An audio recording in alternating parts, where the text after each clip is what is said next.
So I've been wanting to break down the teaser trailer in a few different ways, and this one we're going to talk about the dialogue that is actually said during the teaser trailer. I'm beginning to be convinced that this is all between one conversation, one scene that's been taken out and describes the entire season altogether.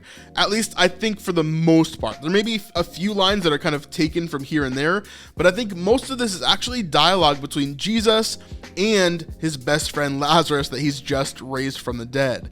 Lazarus is going to be going through a journey in season 4. Not that he doesn't believe Jesus or not that he's not on his side, but I think he comes to a new understanding of who Jesus actually is in season 4. It's going to be a very intense thing for him, and obviously going through all the sickness, illness, death, life, all of it is going to be extremely intense for him. There was a lot of dialogue in this teaser trailer, and I even got the last one really wrong originally. So let's dive into this and find out what they said. The first line Jesus says is, "It's time."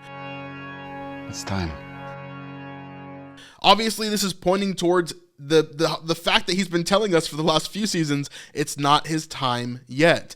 But now it is time. It's getting to that final week of his life, and we're headed into Holy Week, into the crucifixion, into the resurrection, all of it. It's all coming up.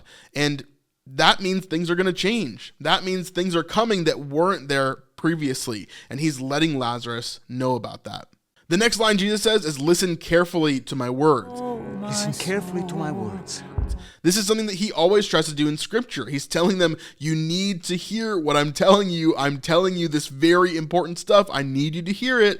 And he kind of repeats that over again in scripture. And this is here we're seeing that again. The next line is, "There are those for whom this will set off a series of events."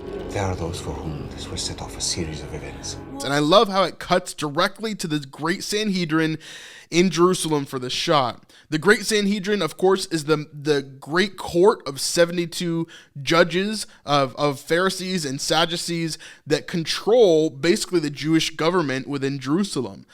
This was a major player back in the time of Jesus, and the Sadducees are the main people that wanted Jesus dead in the first place.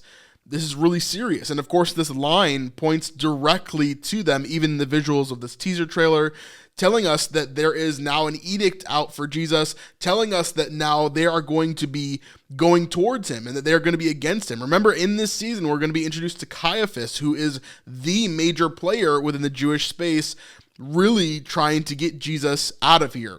He was really against him. And so we're seeing a lot of these different players pop up, and this becoming way more real, specifically for Jesus and the danger that he's in. The next two lines kind of go hand in hand. The first one, he says, "My followers won't understand." And then he says, "The Son of Man must suffer many things." My followers won't understand. The Son of Man must suffer many things. Of course, this points us back to scripture, as these are scriptural things that we're talking about here. But of course, the followers of Jesus won't understand.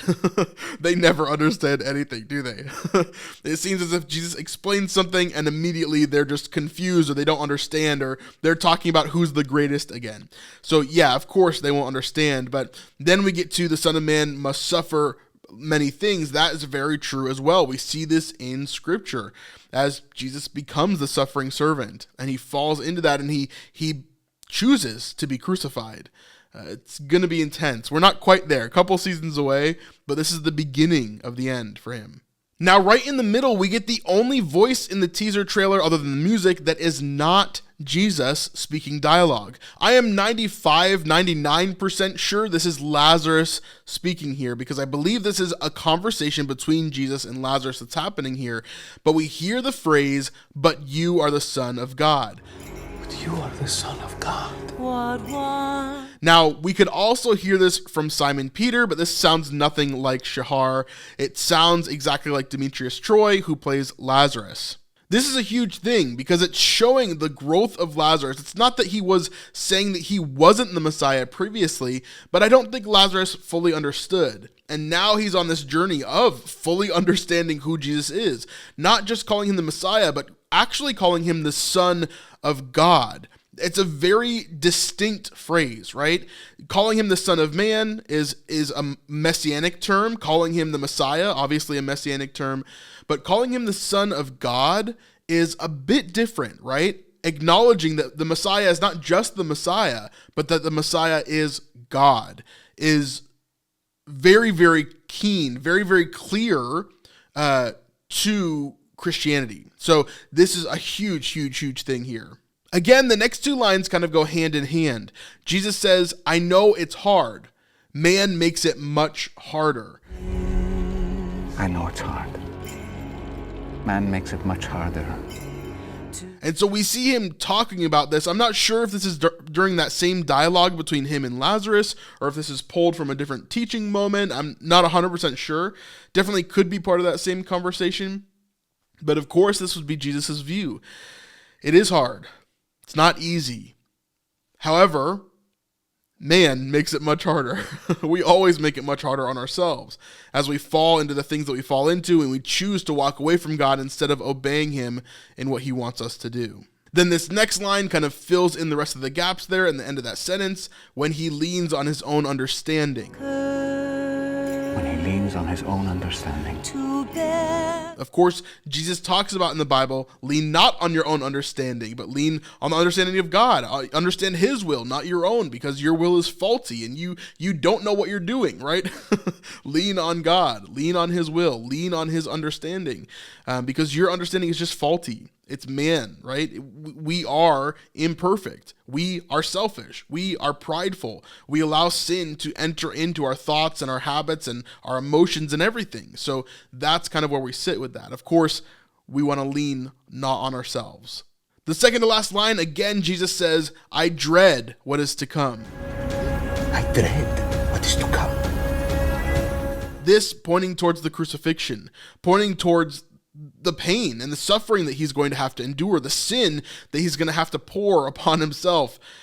It's going to be hard to watch. This is something that we actually talked about at ChosenCon, Dallas talking about the suffering of Jesus and asking you to be open, to be willing to watch that, to be willing to endure that, because if Christ can endure what he did on the cross, surely we can endure watching at least a representation of that in television.